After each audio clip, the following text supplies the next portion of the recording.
Welcome to Broadway Drumming 101. My guest today is Rich Rosenzweig. Thank you for being here, Rich.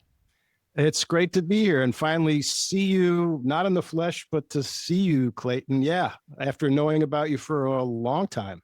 Now, you are at Company. Yes, yeah. So, Company will be your 11th show?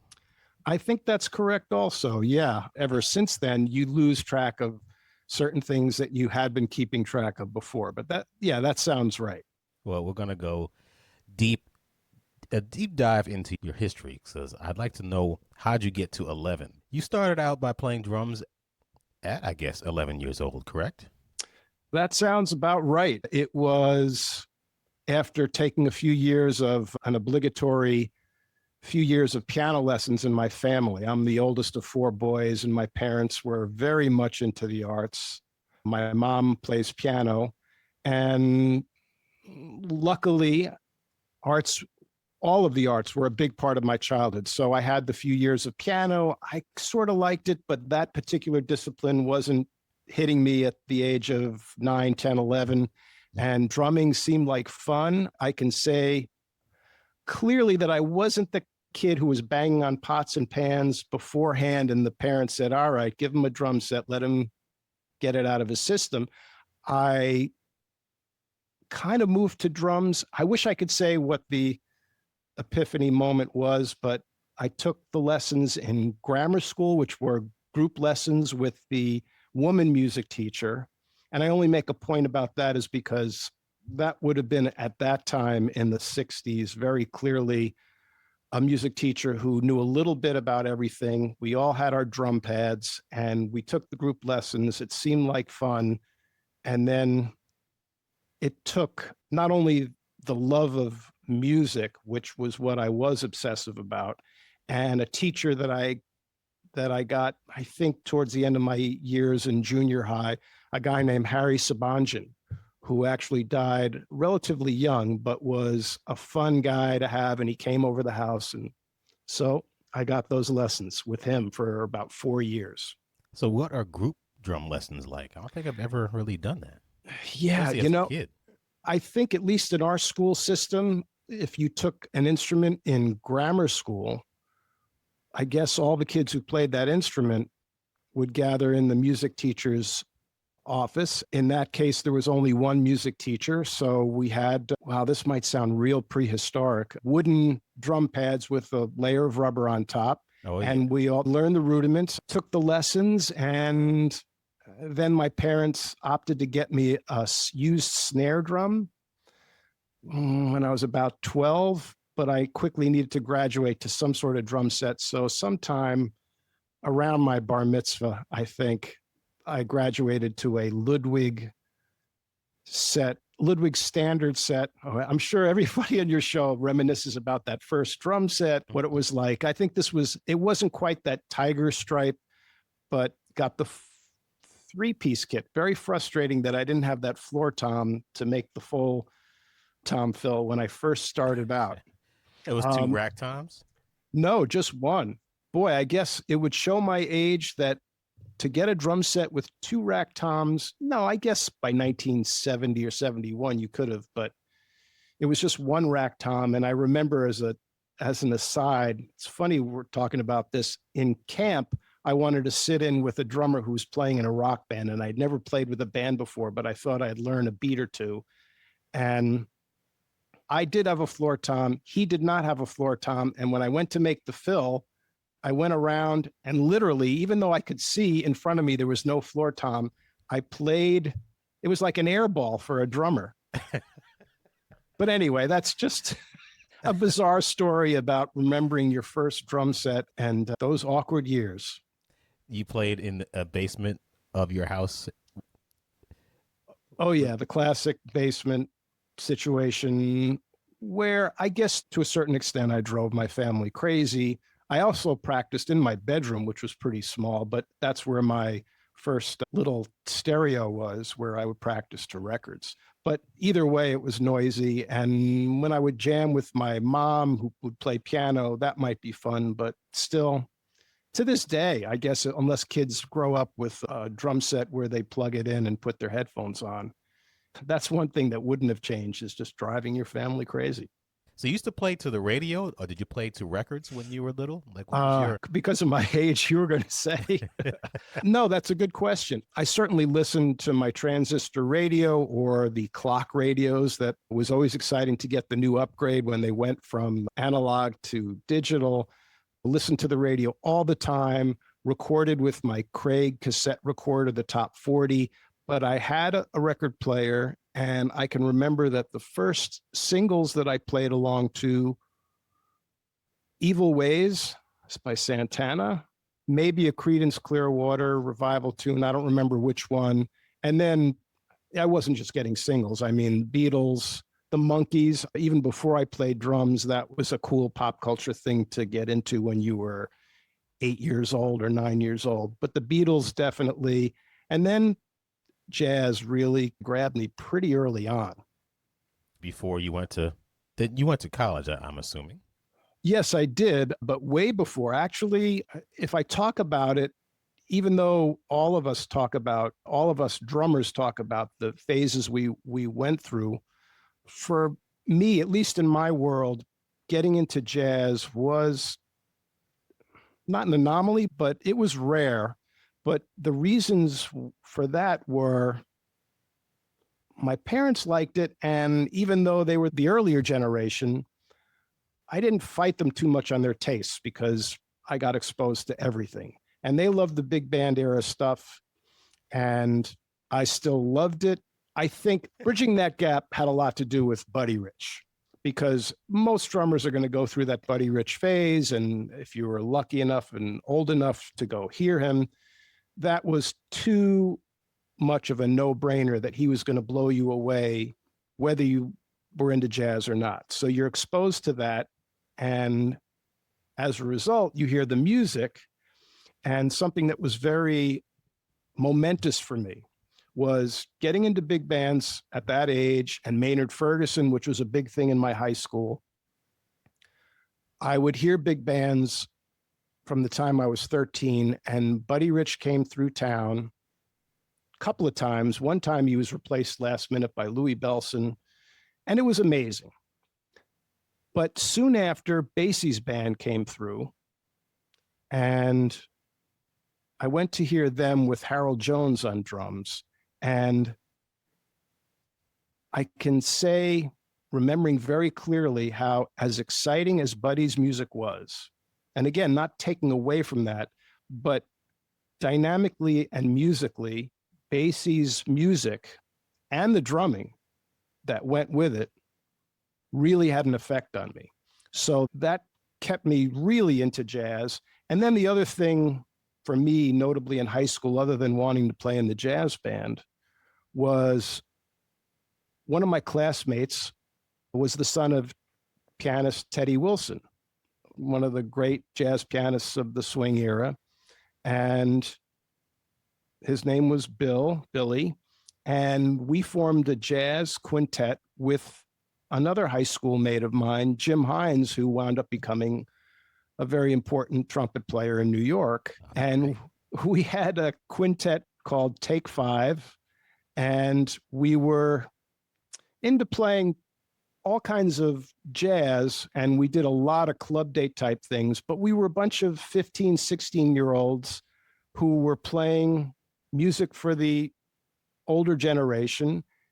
But jazz-wise, other than Take Five, we were playing traditional jazz, older stuff from the 30s and 40s and standards. So I got exposed to standards early on, and my tastes in jazz, even though I was still following pop, very much followed the timeline of how jazz evolved. So that by the time I was in college, I went to school in Chapel Hill, North Carolina.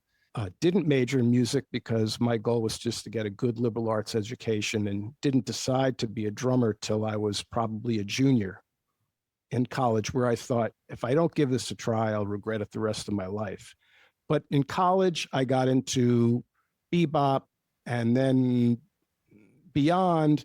And by the time I graduated college, I had joined a trio called Hands that had been a local amazing group that I heard in Chapel Hill that had Frank Kimbrough on piano and Lyles West on bass. And Frank, who became one of the best jazz pianists in New York City, is the guy I moved to New York with. And your listeners may or may not know that he suddenly passed away last December, which was a tough shock for everybody. But he had a huge, profound influence on my life as a musician. And this is all to say that by the time I was in college and had left college, I was into playing lots of free avant-garde acoustic jazz.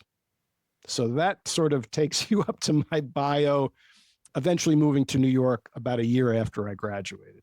Now, what did you study in college?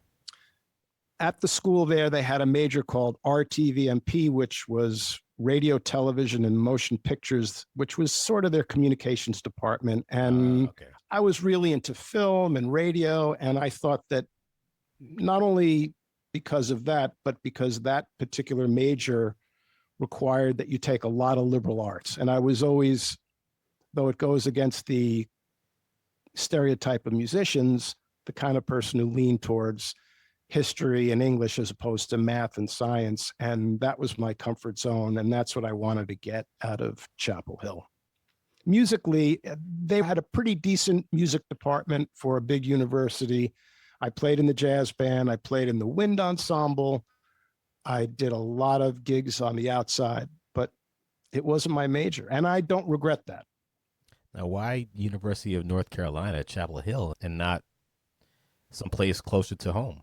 So the bottom lines for me when I went were, I think my folks were probably a little overwhelmed that I was the first of four boys that they hoped would go to college. And they said, all right, we probably are not going to be able to do a private school for you because that would be expensive. So a state school, and if you don't want to go to Rutgers, which was a great school for a kid who grew up in New Jersey and would have been less expensive because it was in state, they said, you can do a state school, but wherever you want. And I wanted to be on the East Coast, but I didn't want to be too far from home. I didn't want to be 10 minutes from home. So I picked four schools, UMass, where I had to at least visit because Max Roach was a teacher there. And I thought, damn, I got to check that out. And the day I visited the school, he was not around. So that put a little damper on that visit. But when I did visit the other schools, I went to University of Virginia to check it out, which is a beautiful school. But Chapel Hill just struck me as a really good liberal haven for a place that was otherwise in the middle of Jesse Helms land, who was the senator at the time, who was not the most forward-thinking dude. But Chapel Hill was cool. It seemed fairly liberal, although I quickly found out that the student body was more conservative than I thought, and the faculty was always pretty liberal. You said you're a film buff. Yeah, always. I mean, in thinking about doing this, and you're thinking about like reviewing things that were a big part of your childhood and your life, I think I always came back to the fact that I was just obsessed about all the arts, and I was a huge movie fan, comedy fan. I was obsessed for a while with old monster movies like Frankenstein and Dracula. And other than subscribing to Mad Magazine, like a lot of kids my age, which you're introduced to satire, I subscribed to Famous Monsters of Filmland, which was a Really? geeky magazine that focused on all the classic old, especially the Universal movie monsters like Frankenstein and Dracula. I had the posters, and I even went through a phase where I was so obsessed with the minutia of it that the makeup artist who was famous for making up Boris Karloff and Lon Chaney to be the Frankenstein monster and the Wolfman was so fascinating to me that I went through a brief phase where I wanted to be a makeup artist for film. And I would lock myself in my parents' bathroom and put on all kinds of fake scars and Anyway, this is kind of a tangent, but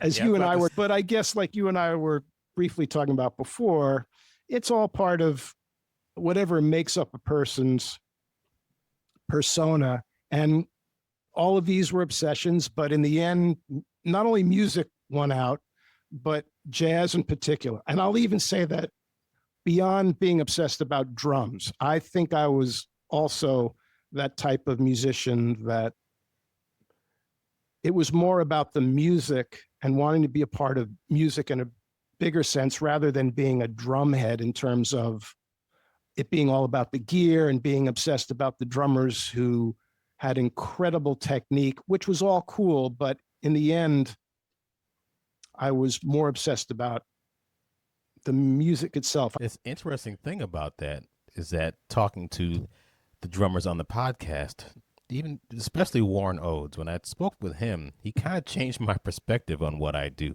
or what we do.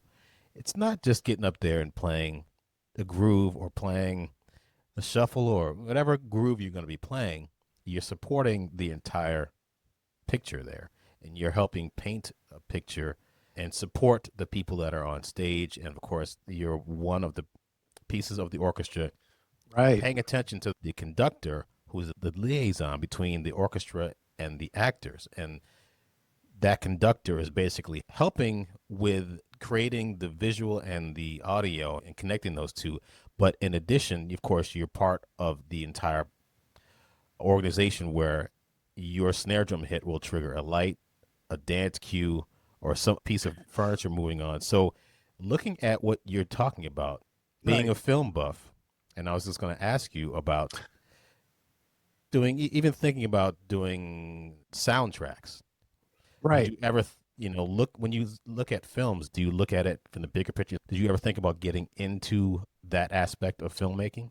Firstly, I would get out of the way that I've never aspired to be a composer. However, you're getting into something that, yes, is interesting for me. And first, I'll just say, going back to what you're saying before, yes, time and again, and listening to your podcast and talking to other people about Broadway drumming, it always hits home that what we do when we're working on Broadway is a very unique beast that always, at time and again, you're reminded that there's no gig like it. And I did hear Warren talk about it, and it was interesting to be explained the way he explained it. But as far as and we are a cog in that huge machine, more so than any other type of music where you're still learning in a band. You're the drummer. It's not just you, but you take that to the highest level, and that is the Broadway musical, more than an opera, more than even just a dance performance where there might be live music.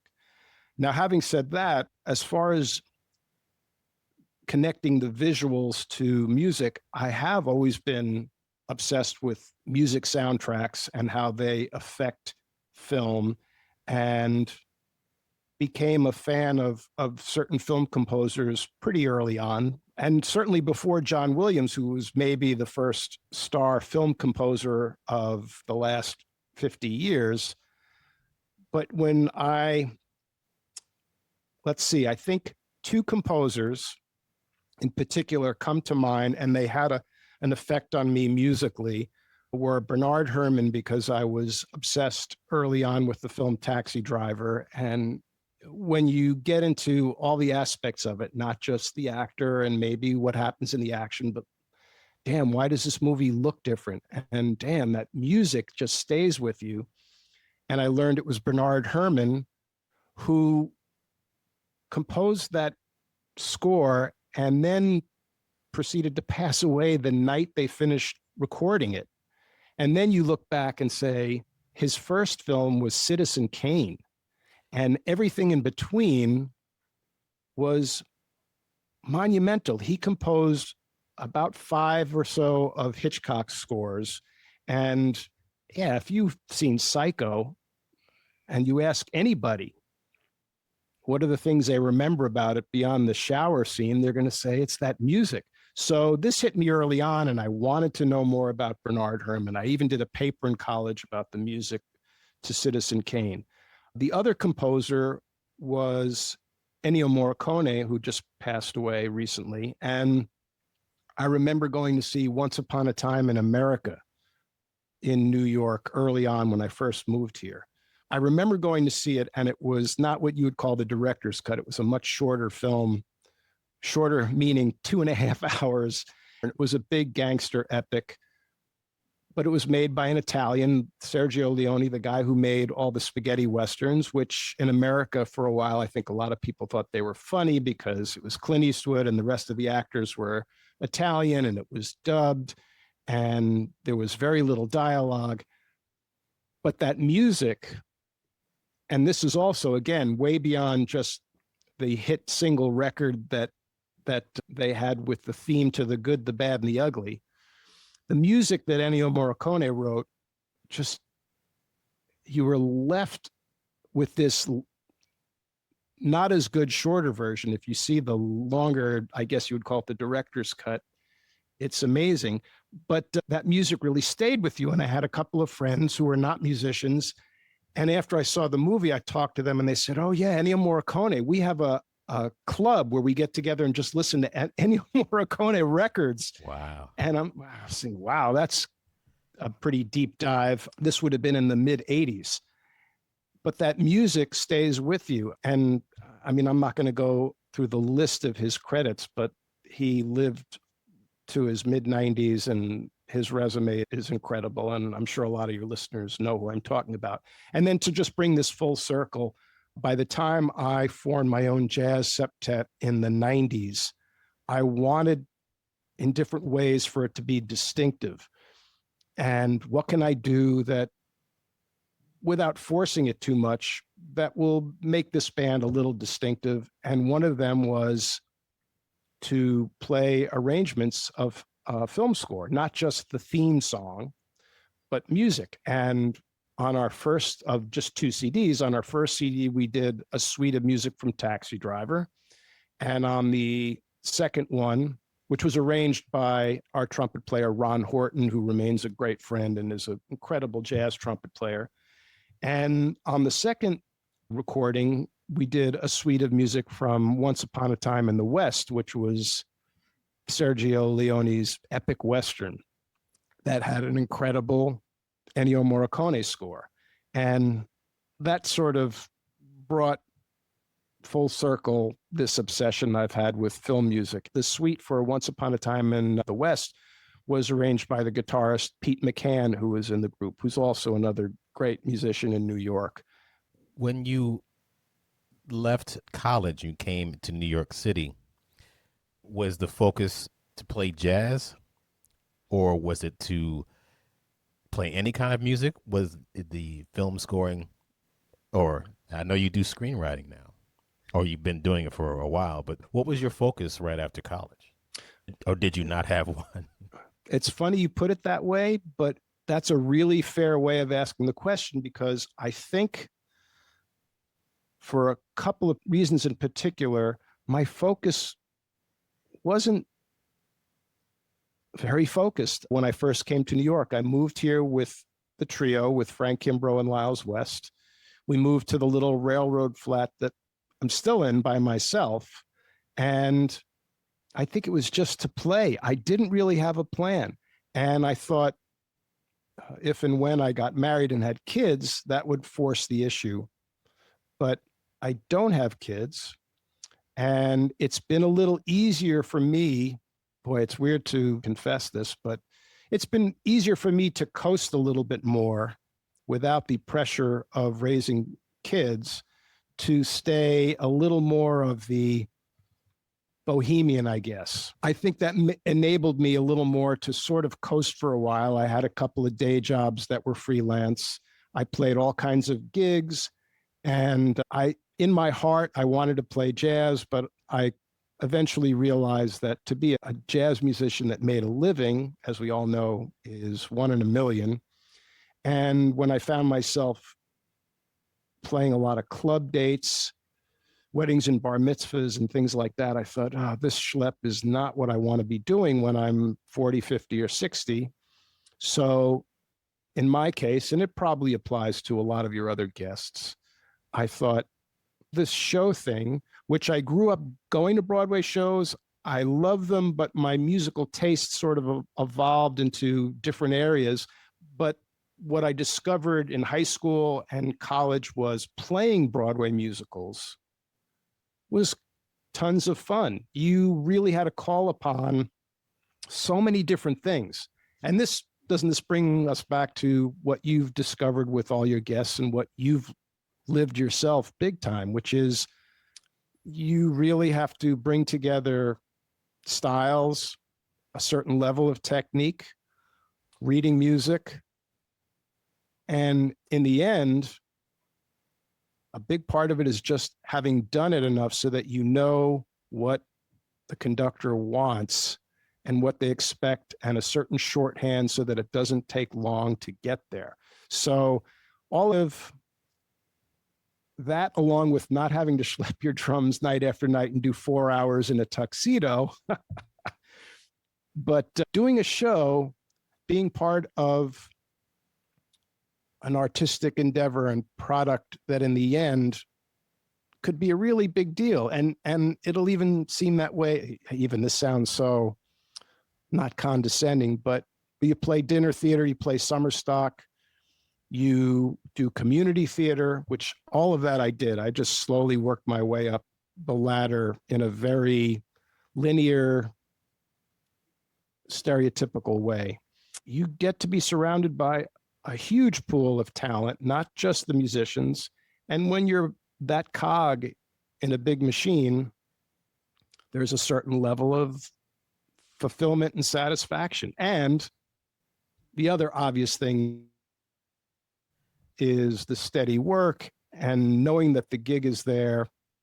And I don't have to plug the union per se, but thank God for the union, because it enforces and institutionalizes all the things that we really do need to have a career as a musician.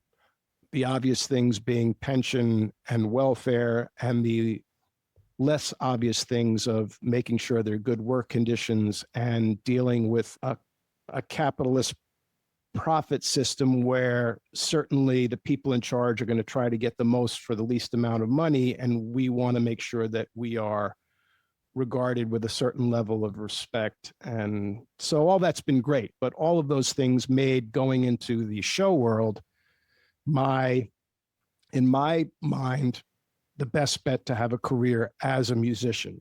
And I have done lots of other things. And going back to you asking me about jazz, in my heart, I wanted to play jazz. Playing musicals, it's not even fair to compare them, I think, because it's easy to say that playing a Broadway show is 180 degrees from what it is that's required of you as a musician, as a drummer, than playing, let's say, the most progressive jazz that I was playing, which is to say that your goal, one of the things that's in the front of your mind, not even the back of your mind, that when you're playing a Broadway musical, your job is consistency, to play the exact same thing every night. That doesn't take away from the artistry and the level of musical satisfaction that you should find if you do want to play shows, that you should go for. It is hard to play the same thing every night, but you find that zone where there's satisfaction in tweaking the little things. You never play a perfect show. In my mind, I never do. And I've even been thinking today of what it is that was less than great last night when I played company, and how I'm going to go for, especially early on in the run, making the conductor happier. But back to my point, and that is there's that skill, and then playing in a jazz group. And I don't know if you found this, and I want to engage you more and not hog the conversation too much, but when you go after playing a show for a long time and then you play a gig where you need to be flexible and you want to express yourself in a much more spontaneous way, that's a tough muscle to sort of reawaken. Yes, so when I haven't played jazz for a while, and I've been lucky on the side, especially during the end of COVID, to be playing in a fun little loose trio with bassist Pete Donovan and pianist Frank Ponzio. Very informal, but man, you just want that flowing impulsiveness and all that vocabulary that gets lost when you're playing the same thing every night. It's hard, but if I can sort of walk that tightrope a little bit, that's a fulfilling thing. What was the first show that brought you to Broadway? Was it Bells Are Ringing, or was it something else? Or No, State Fair? it was that was the first show that I was lucky to have the chair for, and that had to do with the relationship that I developed with the conductor at the time, a woman named Kay Cameron, who at that time was much more a woman in a man's world. This was the mid-90s. What had happened was I had never played on Broadway. I think I had watched a couple of people play. I'd watched Howie Joines play the percussion book for Les Mis. Oh, I had been wow. playing shows. I had done some tours, lower level bus and truck tours. I had gotten to do a European tour of West Side Story. So I was definitely moving in that direction, but somehow my name got to John Miller when they were looking for a drummer to do the national tour of the Will Rogers Follies. I was nervous as hell, but I thought I got to dive in sometime. I watched Ray Marchica play the show, which was an interesting experience to hear a guy who back then, around the same age as me, so young guy who was already one of the badasses of Broadway, and to watch him play the show, which the configuration in the pit that time was to literally sit behind him, sort of straddling him. It was a weird, even back then, a tight configuration where the design of the show, this is kind of an interesting aside, which he may or may not have mentioned when he was on your show. There was a passerelle where all the Ziegfeld Follies girls would, I can use that word because it was appropriate in that context, would march in front of the pit. And it was shaped like a rope. And the way they had it, the conductor, the amazingly talented Eric Stern, who was one of the geniuses of Broadway conductors, I think, a very intense guy, but incredible musician, conducted the show at one end of the pit, not from the center. And Ray was right in front of him. It was very tight. He had a spare snare drum that he had on a little, did he talk about this when he was, there was a spare snare drum on a little wooden ledge he built over his head. I don't know if it's because he broke heads regularly. He may or may not have, but I believe it was very soon after I watched him play the show for the first time that the snare fell on his head and split open his forehead. It was a little messy. And I know that Ray's the kind of guy who probably didn't drop a beat, but I sat behind him. I watched him play the show a few times. There was a click, and it's funny because I was listening to you talk about click tracks with Paul Pizzuti, which my experience was similar to his, has been, because most of the shows I play are a little more traditional, and we haven't used click very much, at least in my experience, but I've used them. And the first time I played on Broadway was basically an audition for the tour because John Miller told me, we'd like for you to do the tour, but I think you should sub on the show first. So again, I thought, all right, I got to dive in. It'll be my first time playing on Broadway. I went in. Eric was pretty intense. I had never used a click track before in my life. And the first opening number, which was huge, was on a click. And I was sweating bullets, and everybody's got their version of this story. I played the first act. And oh, by the way, that band was amazing. There were two guitarists and Larry Campbell, who played the great guitarist and pedals. I think he played pedal steel as well. Oh, God, help me. I forget who was playing harmonica. There was a harmonica player in the pit. Great orchestrations by Billy Byers. Cy Coleman wrote the music. And John Miller stuck his head into the pit after Act One to look at Eric Stern like, can this guy play? And I remember seeing Eric give a thumbs up. I got through the show. I wound up subbing about 7 or 8 more times before I went out on the tour. And I'd say, again, this is my long-winded way of answering your question, which was that was my real introduction to Broadway. I did that. I went on the tour with the conductor, Kay Cameron. We developed a relationship, which, as all of us know, is a big part of how drummers get hired. She then hired me for what was the pre-Broadway tour of State Fair, which was the first time a Rodgers and Hammerstein movie musical was turned into a live show. And that went to Broadway, didn't run very long, but that was my first time having my own chair. And as is with many of our gigs, a lot of the short runs, whether we perceive them as stinkers or great shows, because we don't have the same perspective as people in the audience, some of those stinker shows are our best experiences. The band is great. The vibe is great. We love playing the show. State Fair had its issues, but it was a really great band. And that was my first time having my own show.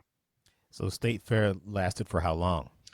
Ooh, I want to say 3 or 4 months.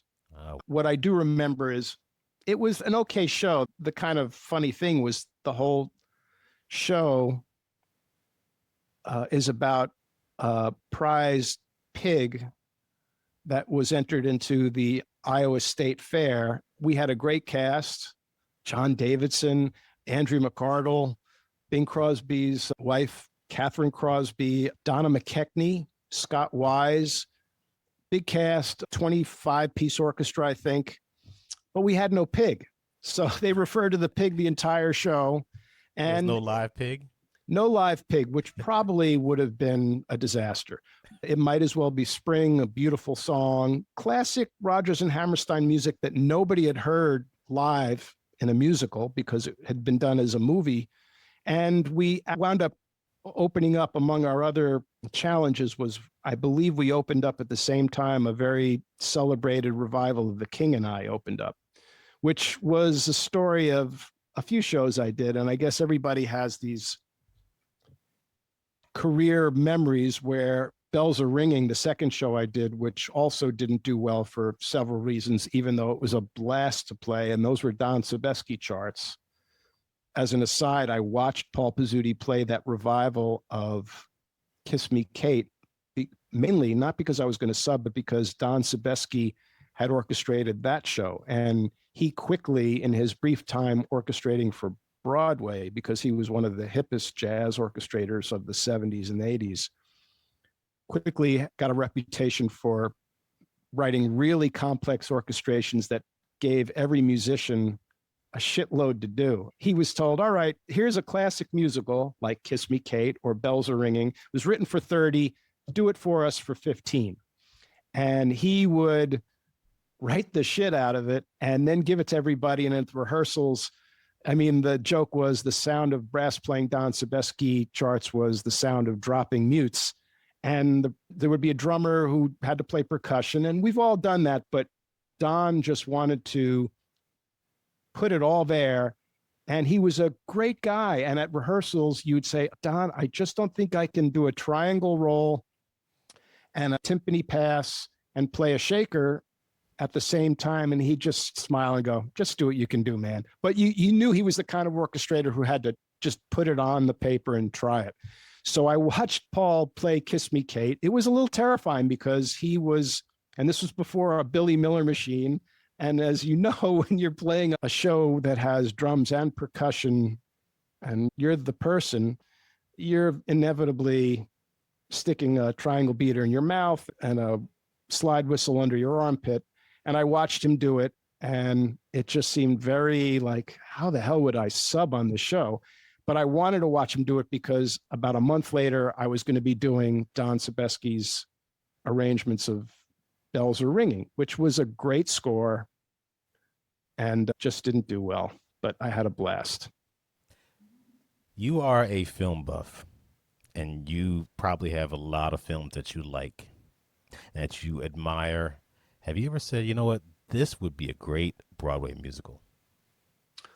Oh, but honestly, I think my brain probably over the years has gone more to when someone decided that they were going to turn a movie into a musical, and you just wanted to be there at that first meeting and smack them in the face and say, oh, please, when you watch this movie, you don't think of the characters breaking out into song. And I'm the first person, having grown up on musicals since I was really young, getting to see some of the greatest when I was a little kid.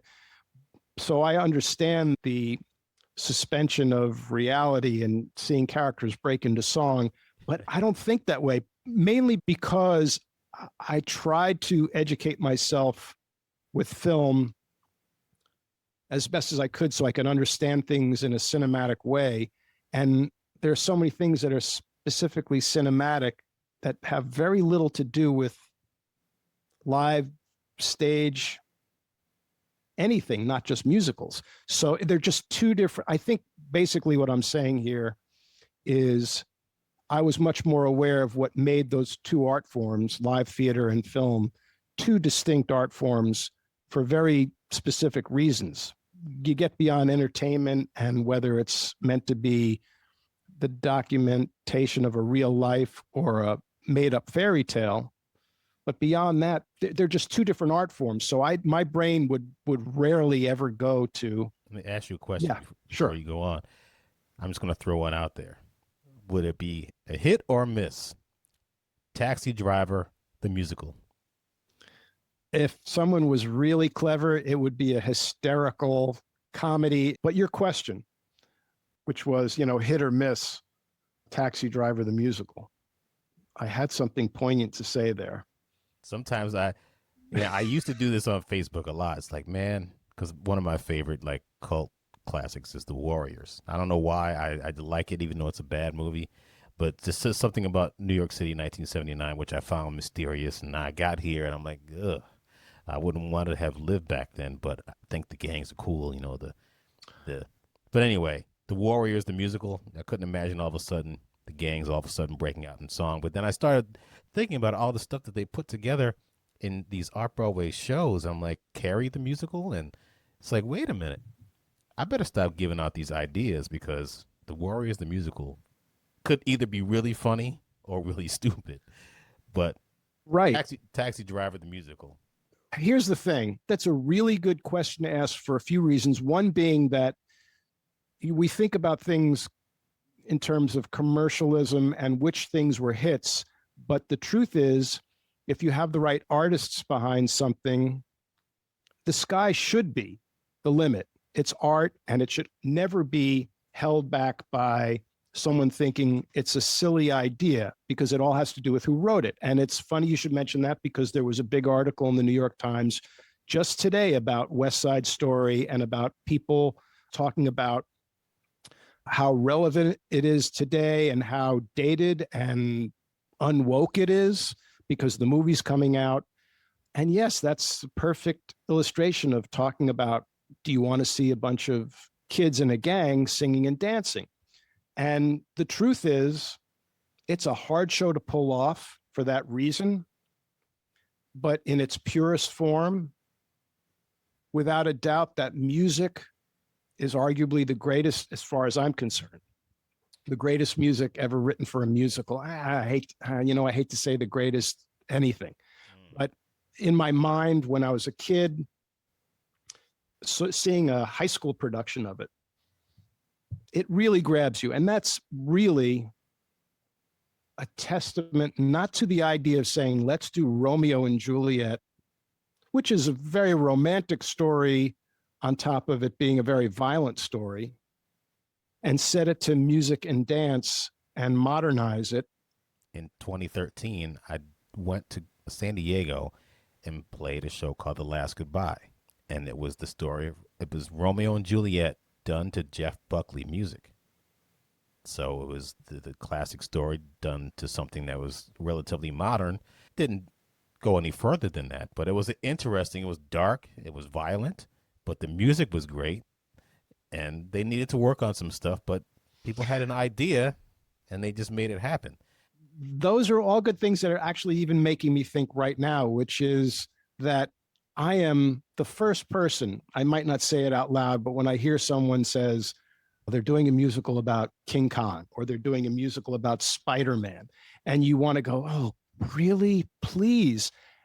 And yet you just stop for a second and you think, if it really is true that the sky should be the limit, yes, if you did a musical about the Jets and the Sharks and you had the right composer, and let's face it, Bernstein really does stick out amongst other Broadway composers who might have been amazing or who are amazing, but brought something to it that made you think it's possible. So I think what we might want to say here is that as much as history might show that a lot of these are dopey ideas because of what might drive creative people to make a successful Broadway musical that will make money, because the capitalism will always play into this.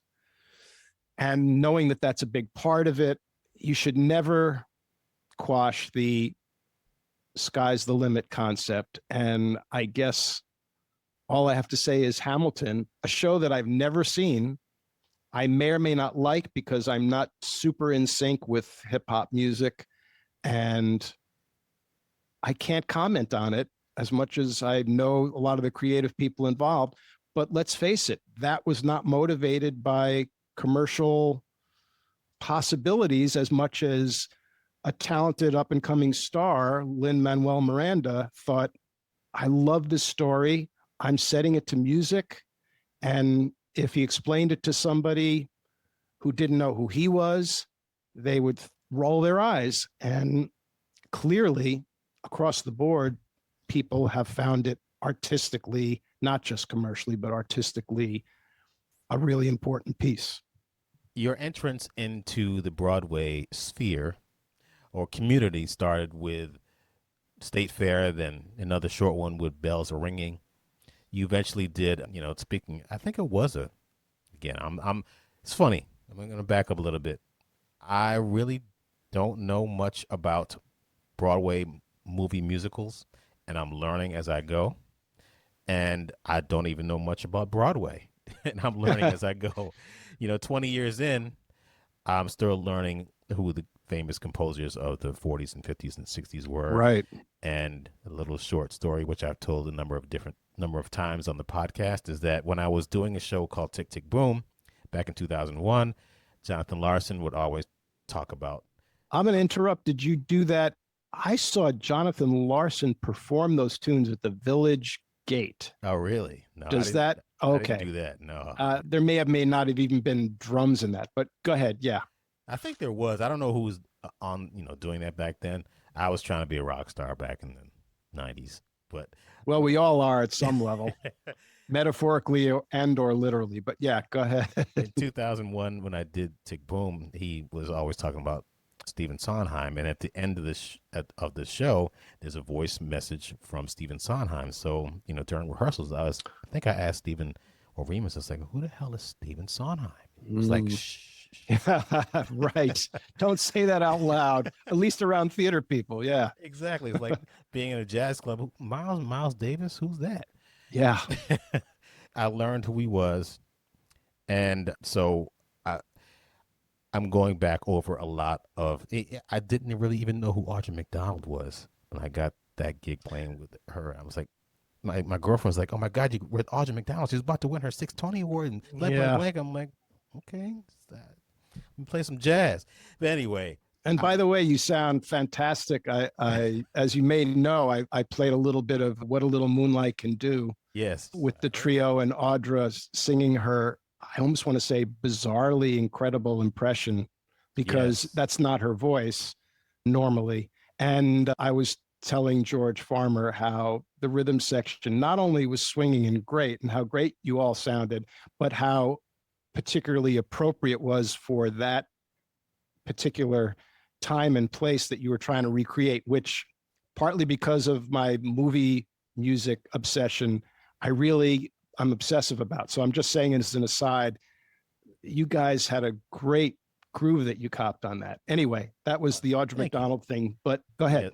Yeah. So just to let everybody know, Rich has a great podcast called Big Noise from Planet Earth. Definitely check it out. George Farmer is on one of the episodes, and they were talking about our approach to the music for the show Lady Day at Emerson's Bar and Grill. Right, right. And how we actually really did sit there in the dressing room and listen to albums from 1959, and he wanted me to hear certain musicians and just immerse ourselves in that period. So we weren't trying to sound like Elvin Jones and Right. and Ron Carter, and that was not what that was about. Right. No, it just, let me ask you this, to your point, do you not find, and by the way, not knowing who someone is, we're all going to experience that several times throughout our lives, because even, especially when we think we know everything or we think we've been around, someone's going to say, do you know so-and-so? And you say no. And we're going to find out that feels embarrassing afterwards. So we all should experience that, because that's how you learn. But even more importantly, have you not found, as you've evolved through your world in Broadway, that it's one of the things that I find most enjoyable is copying a style and something that's appropriate to that era, which is not always that easy for Broadway, because Broadway can sort of make things sound a little generically Broadway. But if you can bring something, and yeah, on Lady Day at Emerson's Bar and Grill, you guys were a perfect example of like, all right, whether people in the audience know it or not, you're bringing them to a time and place, and you work specifically on that style. You can't just play, even if you're just playing a simple tune with brushes, you can't play it like Elvin. So with other shows that I've done too, you have to immerse yourself in whatever era music that you're going to be trying to emulate, and you want to try to make it as authentic as possible. Even when we did Ain't Too Proud, we're trying to emulate the Funk Brothers. That's one of the better and most interesting compliments I got was from this guy named Aaron Spears. He's a drummer that played with Usher and a bunch of other people. He was in the audience one afternoon, and we got done, and I saw an inbox, a direct message on Instagram. It says, "Oh man, you sound great. You guys sound so authentic, man. Just here's my number and hit me up whenever you want." I'm like, feels good, huh? It's like, wow, this dude is actually listening. So yeah, it feels good to get compliments from people that you look up to, saying that you sound right for that show, which is important to know the history of what you're doing, and also knowing some of the background of what you're trying to do, because sometimes you're going to have to reach into that vocabulary, as we talked about before, right. bring it to the show. So which brings me back to not knowing who Stephen Sondheim was, which watching the movie of Tick Boom, which my girlfriend and I watched 2 nights ago, seeing how much of an influence he was to Jonathan Larson, which he influenced Lin-Manuel Miranda, and who I'm sure Lin is going to influence a whole bunch of new people. But knowing where it all comes from, I think it matters and makes a big difference. So going back to the movie buff thing, right? And musicals, Irving Berlin's White Christmas. Okay, that's a good one to bring up, because, and this would be almost in spite of the material. Now, I had never seen, as classic as it is, I'd never seen White Christmas. I was thrilled to do that, as I was with any Broadway show, being asked to do that. And I did that one because Rob Berman, conductor and good friend, who, one of my favorite people on the planet, asked me to do it. It was a limited run, and he said White Christmas, and in my mind I went, all right, classic music. I like playing classic music, but my expectations to really play drums and hit drums always are limited. And I give it up when I do a Broadway show. It's like, I know I'm not going to really play drums in the most expressive way that I could, but I have always tried to shift gears. This goes to what you were saying before, have fun with the little things and the stylistic things, but you're a small cog in a huge machine, and you have to get that satisfaction in a smaller way. Now, as far as White Christmas was concerned, they had recorded a cast. They had been touring that show for a while before it made it to Broadway, and there was a London cast recording. And yeah, I knew most of the tunes, not because I had seen the movie, but because Irving Berlin, 90% of his tunes are part of our collective conscious. And I heard those charts and I kind of went like, what the fuck? This is all big band stuff. And I got on that band. I was lucky in that I did the first year of the 2 years they did it. And there were 24 pieces. So there was a decent string section. And I loved playing with bassist Lou Bruno. And we got to play big band charts. I would say that more than any other musical I've done felt the closest to playing in a big band. And I will credit that to Doug Besterman and Larry Blank, who, as they have in other shows, co-orchestrated that. I don't know how much instruction they got, because you always have to go by choreographers and what the expectations are of the creative team. But they really went for it. And those were big band charts that were a blast to play. Interestingly, almost a companion piece to that was, because it was the prequel to that movie in a way. Now I can't think of the show, and it's the one I did a few years ago, the Bing Crosby, Fred Astaire musical, Holiday Inn, which actually introduced the song White Christmas. I got to do a production of that. And Larry Blank also orchestrated that, but because of whatever the creative input was from the main creative people, it wasn't as much of a big band type show. And of course, that must have to do with the book of the show and the action, what's happening. But White Christmas was a particularly fun show to do because I got to kick a big band more than any other show I've done. You can find out by talking to drummers around the world, because they've toured that show so much. And if they've done it with 14 pieces as opposed to 24, they'll still talk about that as being a fun show to play. Tell me about Finian's Rainbow. Again, that was a movie too, correct? Yeah, it's funny you should pick that, because I got to do that as part of the encores, which I will say without hesitation is the best musical theater gig on the planet for a few particular reasons. One is you're on stage and you feel like you're a bigger part of the show because people are visual and they're much more conscious of the orchestra. You always play the original orchestrations, which means you're on stage with an average of 30 musicians. And you are on stage being conducted by Rob Berman, who is absolutely the best.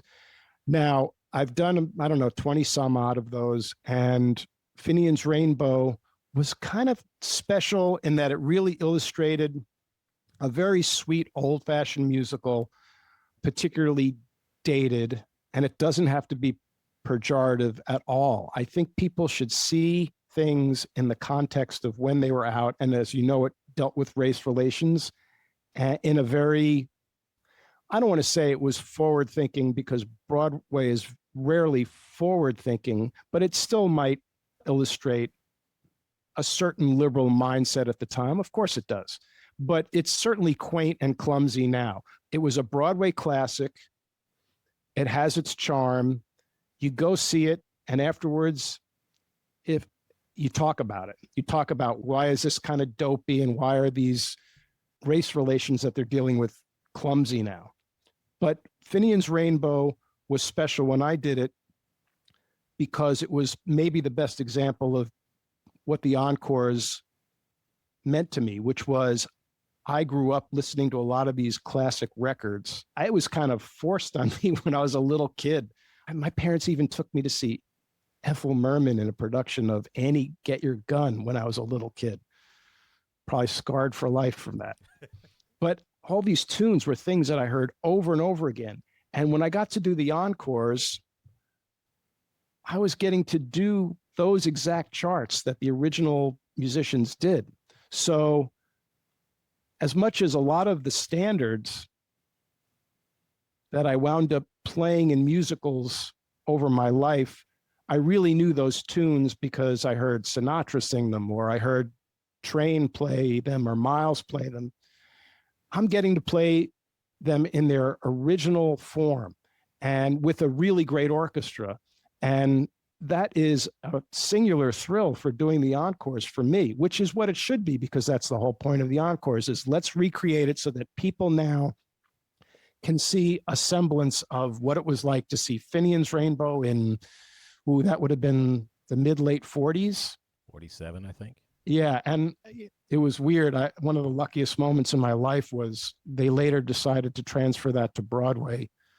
I wound up being asked to do 2 other Broadway musicals. All I could think of to this day is all the other drummers thinking, Rich Rosenzweig, he's got to choose between 3 shows.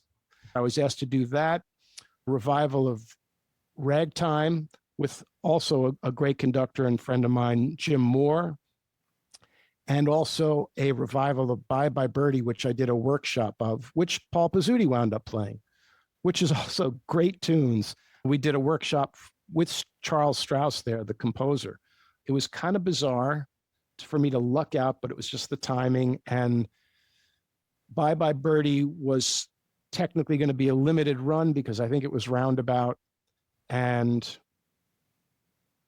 it was timing in a way that just wound up having me choose Ragtime instead of Finian's Rainbow. And none of those shows ran for more than a few months. It wouldn't have mattered. I don't regret the decision I made, but Finian's Rainbow, I saw it when they transferred it to Broadway. Billy Miller played the drum percussion book. And I will say that that's maybe the best example of a show that is unabashedly sweet and corny, and I enjoyed every minute of it. So Finian's Rainbow didn't run long, then you went over to Ragtime? No, I chose Ragtime. So I did the 1-week encores version, which was almost this exact same thing, other than it was fully staged when they brought it to Broadway. Same leads. They shrunk the size of the orchestra, I think, for Broadway. I made it a point, I might have even taken off from Ragtime just to see it, because I kind of wanted to see it. It was a great example of, hey, here's a show that my parents always spoke about. They saw when they were younger, and I wanted to see it from the audience, which is not usually the case. I don't see many musicals. I've asked that question to a bunch of people. Do you see the musicals that you're in? And do you do that or do you not do that? And I would say, yeah, I know. You think that's a quick, easy yes or no answer. I was going to ask what you found in general with drummers, whether they just go to musicals in general. And I always feel like it. Yeah, what have you found? The only one that I know that does that regularly is Larry Lelly. Larry sees a lot of musicals just to know what's out there and what trends are. No, that's interesting. Sorry, I don't want to cut you off. But I have done that. I have to have the money to do that. But is there a chance at the beginning of your show that you're doing, and the company might have you go to another show that's either just opening at the same time? That's when we get the opportunity to see other people perform. It's always good to see your colleagues perform. And before I did Ain't Too Proud, I knew I had a show coming in, so I'd go check out other drummers and see what they did in their pits.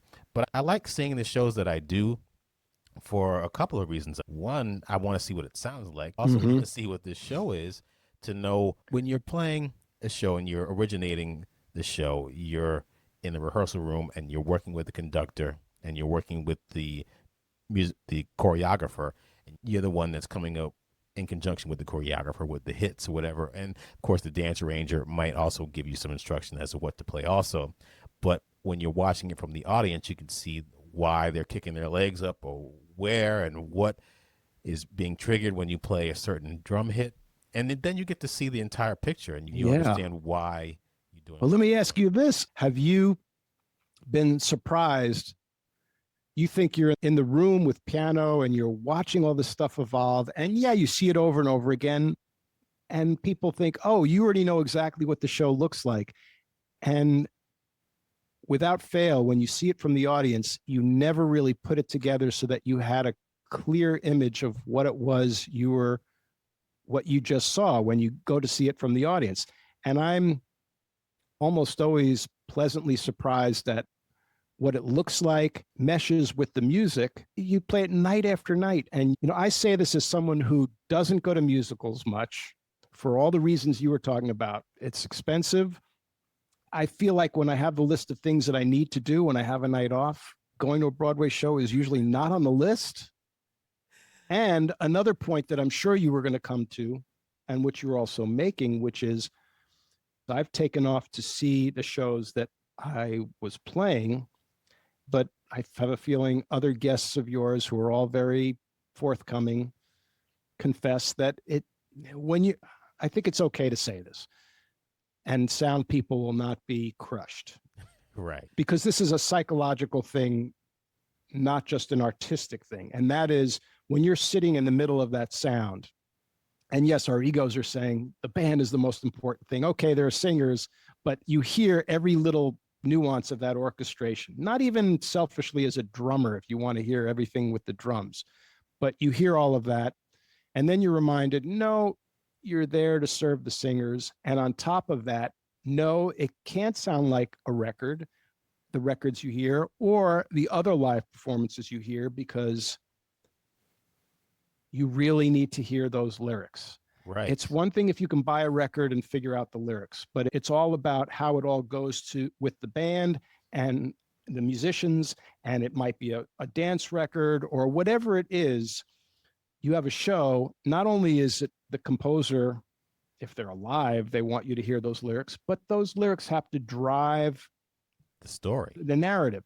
So you go out, the best example of this, which is a sound problem, and please forgive me, whoever was running the sound, but I did a recurring, actually it was fixed, so there's a slightly happy ending to this, but I played a recurring production of The Wizard of Oz at Madison Square Garden, or as Paul Pizzuti referred to it the other day, the Felt Forum, which we were past the Felt Forum stage. This was called the Theater at Madison Square Garden. They were trying to do a spring commercial success on the back of A Christmas Carol there, because it's a 5,000 seat auditorium.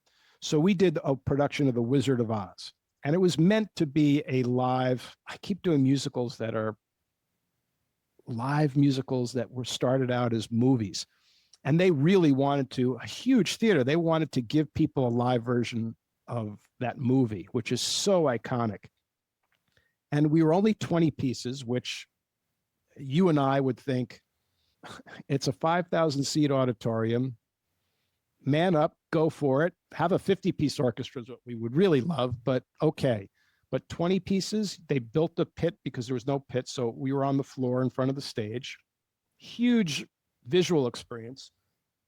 I remember I thought, well, I want to see this from the audience, see if it's a big enough spectacle. And the first year, I sat out in what arguably would be a great seat, and I didn't know the orchestra had started. That's how quiet it was. So for me, the overture, did I say the overture? And that's, you don't have to support any singing. So I would have thought, crank it up. It's the overture. It's what people hear in the movie. There's an overture over the credits, the beginning credits. So that's the extreme illustration of having to face the fact that as much as it's called a Broadway musical, that the music is not going to be as much in the forefront as you would think in your mind, and be prepared when you go hear a show, one, that you're the regular musician with, and be prepared to, as we've all experienced, to not hear all of the things you've worked hard on for nuances, not that they don't count, because first and foremost, you do it for yourself as a musician and for the musicians around you, because that's what making great music is about. And yes, it still translates to the audience at a certain level, just the way Freddie Green's guitar you almost can't hear, but it's a huge part of that Basie rhythm section.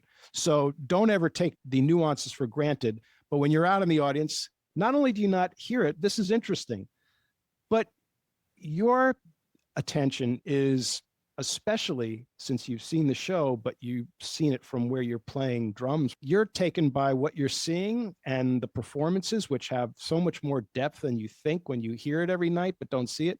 So you got to give it up. Whatever your artistic, not snobbery, but intensity is, that when you're in that audience, suddenly that rim shot at mezzo forte doesn't, you might not be aware of it, even though you're listening to your sub play it and you're all ready for it because you work so hard to make it work. It's all part of the show. Just to repeat, when you're in the audience, it's a combination of, all right, it would be nice to hear every nuance, because especially you think that the technology should allow it. You can hear a great live concert, Broadway's state of the art. Why can't I hear every little nuance? Once in a while you do, but you got to get over that. It's okay to admit that you were hung up, because as musicians, you have to be obsessive about it. You have to, we give it up to the real grumpy musicians who might put too fine a point on certain aesthetic things, because we've all learned early on to be a good musician, we have to have a certain level of obsession, right? I mean, if you're cavalier and casual about how you sound, that's why every night, man, I know I'm not giving 100% every night, but for the most part, you're being obsessive about it. And if you fuck up little things, it sits with you, and nobody else wants to hear you moan about, oh, I didn't sound too good tonight. Oh, really? You sounded the way you always do. We're all obsessive about it. It's natural. If you weren't, you're either keeping it to yourself, or you have some sort of Zen way of looking at it, or you're a liar, because you can't get, if there's any, because now that I'm past 60, anything sage that I'm bringing to this table of yours, which is a very cool thing to preserve here, it's that, that obsession is what drives us, and you have to not let it break you down in terms of getting too down on yourself, but you have to allow that level of obsession, I think, it's what serves you well in a lot of ways. If you do something repetitive every night, if there's something that throws off your brain, it could be in the recesses, something in your brain just made you think about the sticks, I think. And, that issue, because let's face it, if we were super relaxed, we would never drop the sticks. Physically, we know that the drummers we love, who seem to have the most relaxed grip in the world, will drop their sticks. But that's one thing we also can all do, because at a certain level, we're all doing something really similar. We're bringing our own personalities, but being a Broadway drummer, like how I wrap this all back into the theme of your show, that, what's very cool about doing the show is you have all these different personalities, and whatever their histories are, whatever the similarities are, but more interestingly, the differences. But in the end, we're all doing something very singular. And so when you're playing night after night, I find personally, concentration, a certain type of concentration, is what it winds up being all about from night to night. Why I have a less than great show. I might even make more mistakes, or not more mistakes, but I never have a perfect show. But if I was relaxed, and what my brain in a relaxed manner told my body to play, if that flow was smooth, at the end of the show, I'm happy. It's like, all right, it was a perfect show, but it felt good. It just felt relaxed. If something is making me uptight, it could be something overt, something that happened during the day, or just something that's sitting there in the back of my mind. I could play sonically the same show every other musician would sound like the exact same show, and I wouldn't feel as good afterwards. Does that make sense? Do you know what I'm saying? Hmm. Especially when you're doing something night after night, where it's the minutia that changes the experience. Let's face it, doing it the exact same way. But the conductor feels slightly differently. In this case, I'm wearing headphones because I'm remoted from a booth, which is the first time I think I've done this on Broadway. And I have the great Michael Blanco's bass playing in my ear, and it's clear and it's amazing. But, there are those little things at play that might throw you off. I'm not saying Michael's throwing me off. I'm saying things in the recesses of your mind. It's an interesting experience playing Broadway musicals night after night. And I remember hearing you talk about struggling with, and you're a youngster compared to a lot of the people you're interviewing, and you struggle with, like, God, how long can I do this? And it's not, there's nothing against playing shows. I mean, let's face it, the other theme you've been dealing with is how a whole generation is growing up where they want to be a Broadway musician as opposed to 50 years ago and before. It wasn't bad to be a Broadway musician, but it wasn't at the top of your list because you had to put up with playing the same thing every night. And now that's a skill, a psychological skill that you have to bring to the table. So now there's a whole generation who wants to do that. And I defy anybody, including the most enthusiastic 30-year-olds, if they're lucky and they get on a show, after year one, that skill is not so much you're a drummer. Oh, that's not the right way to put it. But your efforts are, a lot of your efforts are the right frame of mind, the right attitude, so that you go, hey, am I going to do this for another 5 years? Maybe. Am I going to worry about it until I decide I want to quit? You got to bring it. It was interesting to hear Paul talk about his tenure at Cats. He said, I got about 5 years of this in me. And he said, about year 7, I was like, Yeah. wow. Talking to the first podcast I had was with Bill Lanham, and he was talking about how the Phantom Orchestra opened up, I think, a year before Les Mis or a year after Les Mis. I can't remember which one it was. And he wondered, man, would he still be doing Les Mis if it was still running on Broadway 30 years later? I mean, I kind of want to go a little bit on the wisdom of a good friend of mine, Ron Ginelli, one of the great doublers on Broadway, who's in his early 80s now and sort of retired. And a big part of that is one of his specialties is being an excellent bassoonist. And he was a first call player, not for just shows, but he lived in LA for 20 years and did a lot of film and TV. And that's a lot of instruments to schlep around when you're a Broadway player, because you got bassoon and whatever other woodwinds you've got. And he was a very busy guy, but we did a couple of shows together and would drive together if we were taking trips upstate, because we both have places up there. And he said, I'm doing this now. And he was in his 70s because I love the hang. I just want to be around musicians. And he stuck it out. And for various reasons, he's sort of given it up. And the sad thing is, and we don't know what the future will bring, but the sad thing is that you might be ready to give up Broadway for all reasonable excuses. It's time to, because after a while, you don't want to just barely be making 50% because you just barely want the gig. So you think, all right, for good reason, this is my last show. And financially, going back to what I was trying to say before, you think, all right, maybe the show will carry me for a little while. But if you do give up Broadway and you're still a good player who can contribute, you just have to hope that you find that outlet and that you're able to do it not once a year. Well, I already know what I want to do. I have several interests outside of playing drums. I love talking to people, and I love sharing the things that I've learned over 21 years of playing shows with people that want to do what we do. I like hearing other people's perspective and giving back.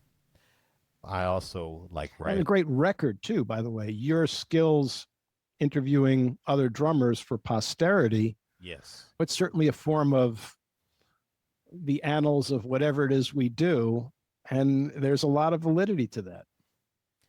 I'm hoping this will. I have many other ideas for this as well. Things are brewing in my subconscious, but for myself, I think about how long I've been in New York City. Yeah, I know people have been here all their lives.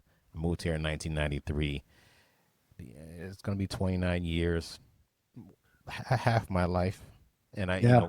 we talked about travel on our phone conversation before.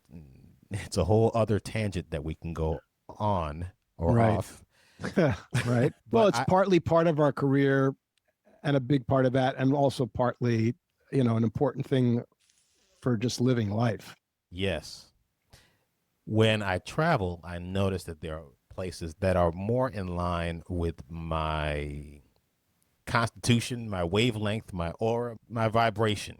In New Your York City, quality of life, if I may yes, interrupt, is a thing that most New Yorkers will struggle with because of the sacrifices we make, whether they're valid or not, for the quality of life. That when you travel, a lot of cities, it's a much easier better quality of life. And we think, well, we put up with this shit because it's New York. And that definition has changed. So it's a thing we wrestle with. Anyway, I'm tired of wrestling. I'm no longer wanting to be on the mat. well put. Yeah. So I've decided to make changes in my life to make this go round a lot easier. Like I have a Broadway show. I'm thankful that I have this opportunity to play music, to make people happy, and to make a living at this. But I'm not doing what I did before. Just like I'm not dragging drums around playing on Bleecker Street anymore. I'm just not going to do it because I don't want to do it. I've done it for 28 years. I'm not doing it anymore. So I'm willing to cut certain things out in order to make it easier for me to live a daily life without. I don't want to walk out of my apartment, in my beautiful sunny apartment, and have to ball up my fists in order to go to work and fight my way through the subway and noise and sound like the guy from the Grinch. Noise. No, it is so true. And it's good to hear people admit that out loud, because sometimes we've been afraid to diss New York. And as artists, diss any of these things that were all a part of our aspirations when you were young. And I lived the quintessential bohemian life, and all of that was kind of cool. But yeah, I couldn't agree with you more. And also, it is also fair to say that it's not just the nature of getting older, but the times are not always the same. It's a different world, and what we can expect out of having a career as a musician is not necessarily bad. And I would be the last person to discourage anybody under the age of 40, because they're the ones that will make something happen that could be a total surprise and amazing. Because the talent pool, let's face it, you just go on YouTube and it's insane. They're all still out there, maybe even more so than before. However, we don't know what to expect. You get to a certain age, and I think it's okay to admit that you're still an artist in your heart. You still want to do what you can, but you have to combine that with what your real life and living situation is like. And New York City is a tough place to be. And it's okay to say, I love everything that's great about New York, but the stuff that's tough, you don't want to be in denial. You want to have a certain quality of life. Doesn't mean being wealthy. It just means, just like you, I like my apartment, but the time I leave my apartment to the time I get to that stage door, it's very hard not to be overwhelmed by the masses of humanity, the harshness of city life, unpleasant situation. It's not cool. And then I get to in the stage door and I go, I got a Broadway show right now. I'm so grateful, but I will ride this as long as I can. I'm honored to play this music, to play with these people. It's been particularly heavy because of Sondheim's passing, and By the way, it's Stephen Sondheim. He was this composer and no, sorry. Who? Yeah. Anyway, I'm sorry to get all like universal, but you were making good points, and I think it's good to be honest. Well, it's interesting thing. People that know me, especially stuff that I posted on social media, which I don't do anymore. I mean, I post certain things on social media, but not my opinion as much. Yeah, that's a can of worms, man. Yeah, exactly. You know what, Clayton, you and I and everybody else that's had the privilege, I will use that word, to do any kind of touring, especially show touring where you sit in the city for at least a week or more. There's this dichotomy that we have to deal with, which is the thing that messes you up about travel. Obviously, it's a great thing. And it sounds like you and I and most people who do it wouldn't have given it up for the world. But it shows you what the options are out there. It shows you that it's like, especially the coolest things are when you're in some town that you had low expectations for. You're there for a week or two, and that last weekend where you have a breather or whatever, and you go, holy shit, this is a cool place. So you suddenly realize all the other lives that are potential out there for you in a way, and the choices you have in a bizarre way. If all you know is your one town and you're closed off to it, it makes life easier because you've already decided, and you either are oblivious to your other choices or you're stubborn about New York is the greatest place in the world. And look, I grew up in the burbs. I'm a New Yorker through and through. My grandparents were all here. I just basically, fair enough to say I'm a New Yorker through and get everything that's cool about it. No shame in admitting that it's harder life. And when you're trying to look forward, it's good to be open-minded, even if you can't put your finger on where you want to move to and what it is you want specifically. What you're talking about doing is something that you certainly do not have to be in New York to do. That's correct. On another podcast that I had during the pandemic, it's called Think Things Through, and I would talk to people. I would write about what was going on, and I decided not to do that either because there's so much negativity that was going on, and that still is, but I choose to focus on this now. But I was talking to this guy. His name is Josh Blumenthal. It was a friend of mine through our efforts in changing the domestic relations law here in New York State.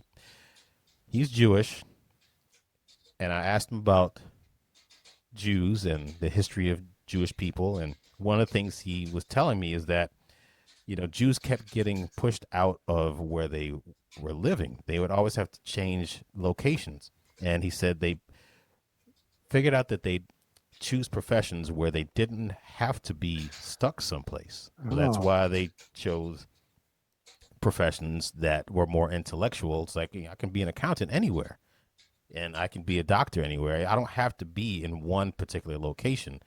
It's like, that is very, very interesting. So I'm thinking, what thing can I do where I don't have to be in New York? And there's a lot of professions like that. But what am I good at that I could transfer and do in San Antonio, Texas? I don't have to be in New York City to do what I'm doing now to get paid. Really interesting and really well put, even though, I would say I was aware of Jewish situation, but that's really interesting. And then, so here's the question.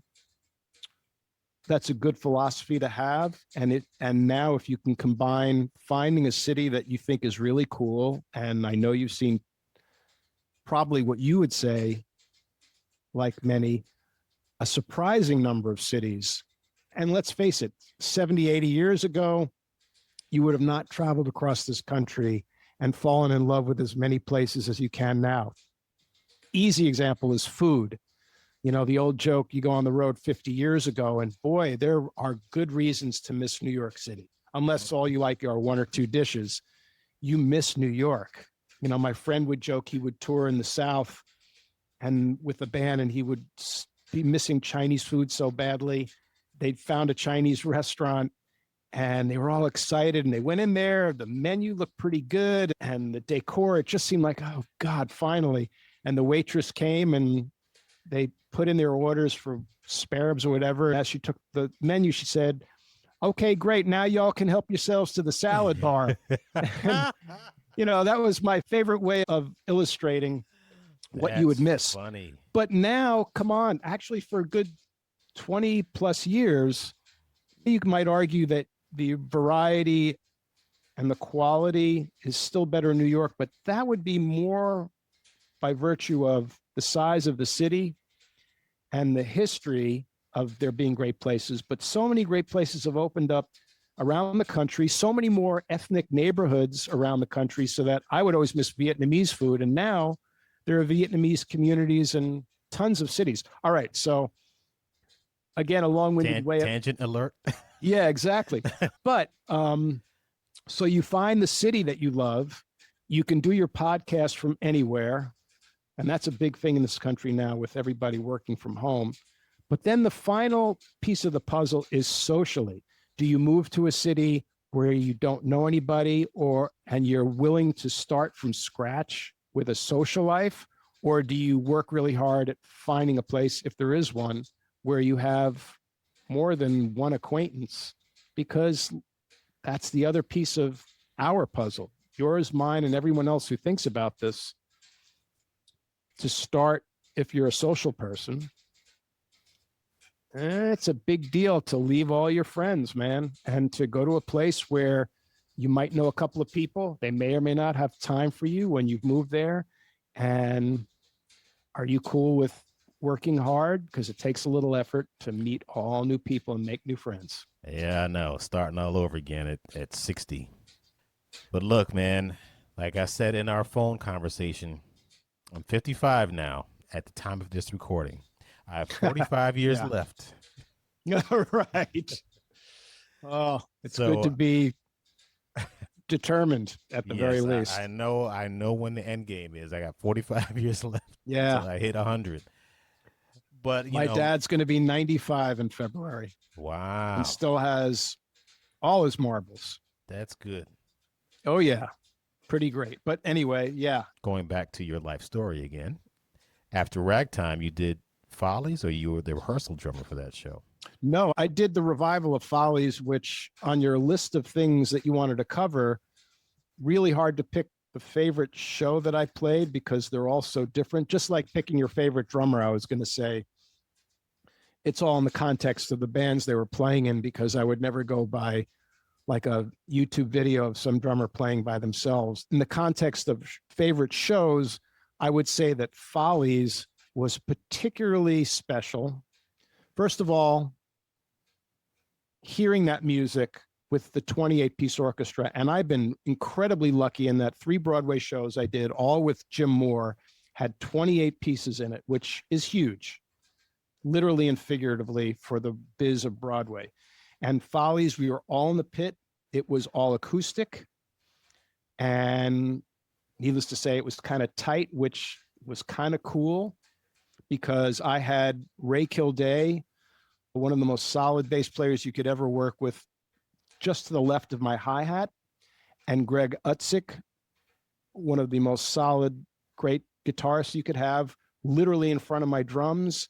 There wasn't tons of baffling, I don't believe. And to lock in with those guys, especially with certain tunes, to hear that music acoustically was particularly special. I mean, the show starts out actually with a very impressionistic sounding piece before you play what's technically the overture, where I don't play, and it's 3 or 4 minutes long, and it's beautiful. I would sit there for 3 minutes, listen to the orchestra play that, and then bam, do this show busy 2-beat overture. But there are a few though that, for different reasons. How long did that run? That was meant to be a limited run. We started in the fall, and they extended us a couple of weeks into January.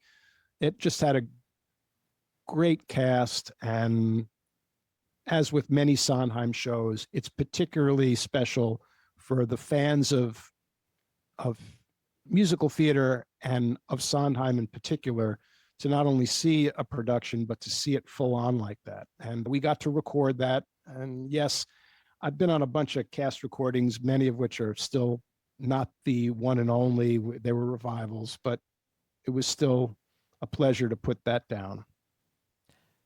Did you get a for chance posterity? Did you get a chance to meet Stephen Sondheim? I met him a few times, not enough to make any kind of super connection, but the most meaningful experience with Sondheim was I got to do this Sondheim Festival at the Kennedy Center in 2002, which was like summer stock at the highest level. It was all DC musicians except for myself and a different conductor for each of the 6 shows they did in repertory. And I did the 2 shows out of the 6 that had drum set. And Sondheim was there for every show. As you've probably read or heard, and I know many people have when they've been reading obituaries and tributes, that he was very involved in as many of his productions as he could be. And he was there. I did company with the original orchestrations and with Jonathan Tunick conducting it, which was kind of wild, playing the show with a great cast, and the orchestrator is there conducting us, and Sondheim was there for the rehearsals. And then I did Merrily We Roll Along with Eric Stern conducting, which I've told people the funny story. Eric, who self-professed tightly wound guy, but a brilliant conductor, Sondheim would, during tech rehearsals, was sitting in the front row of the theater right behind Eric, standing on the podium in the pit, a relatively shallow pit. And at one point, they were figuring out how to do something musically that matched something on stage, and they couldn't figure out what to do. And Sondheim said, well, I think you should do it this way. And Eric, he turned around and he said, no, I think we're going to do it my way. So let's just try it that way. And everybody just like, shut the fuck up. Like, what? He just turned around and nothing was said. And you knew, because if you know Eric, he's a great guy. He's just so aesthetically tuned into what he does. He couldn't help himself. And you knew by the expression on his face that as soon as he said that, inside his head basically exploded. And the next day I saw him in front of the Kennedy Center and I said, Erica, how's it going? And he went, oh my God, I called Steve last night and everything is fine. But, and Sondheim he was a lot of different things. He could be hard, but of course, it's his works, and he wanted to make sure they were represented well, and he was very, very specific about what he wanted. I'm saying this because though I only met him a couple of times, like you had asked, I did see him in action a bunch, which was a privilege. But he also was a very giving guy and a softie, even though when you hear him interviewed, he seems very intellectual, which he also was, and very here, I will say this about him also. Of all the artists I've seen interviewed to talk about their art and explain it, and, the other extreme is Miles, who might say, rightfully so in some ways, if you can't hear it, I'm not going to explain it to you. However, Sondheim could explain things in really interesting, illustrative ways that makes you understand his head and how he composed and ways in general. He was a great person to listen to talk about art, whether you're specifically into his music or just the creative process. Cinderella. Another thing written for TV by Rodgers and Hammerstein that was never live. So actually, though, that was, having done a lot of revivals and things like the encores, I've done a few original shows, but Cinderella, even though the music had been written for TV, I think like 1960 for Julie Andrews, and then it was done again in the late 60s. David Chase, who I would give a shout out to, who orchestrated that and arranged all that music. The TV version was kind of staid, and, Rodgers and Hammerstein, you want it to really sparkle, because otherwise it's, for today's audiences, Cinderella needed a little sparkly touch to take something that was done for TV in 1960 to make it a live show.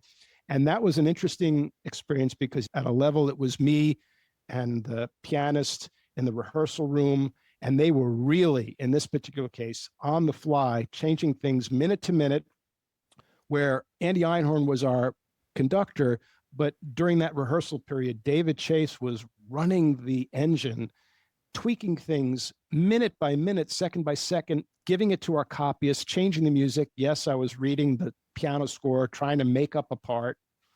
And that was 5 weeks down to tech rehearsals. And then, of course, things still get changed during previews. But that was an interesting creative process. And David Chase was particularly amazing to create a show that was the longest thing I did on Broadway. I think that was 2 years. Among other people, I went from Follies working with Danny Burstein, who's been through so much publicly, and then his late wife, Rebecca, did the fairy godmother in Cinderella. She wasn't the original, but I've been thinking about it lately. And yeah, there were some special people on that show as well. Also a decent sized orchestra. I'm not going to complain that it's 14 in company because they're badasses and they sound great. One of the luckiest things for me, Broadway wise, is having done shows with large ensembles. What's the largest ensemble that you've worked with? On Broadway, it was the 3 shows that had 28, and another show, I guess if we're talking about my career, that had 28 besides Follies and Ragtime, which we did the original orchestrations, was On the Town. And in some ways, that was the greatest show that I did because I did get to do West Side Story in Europe. And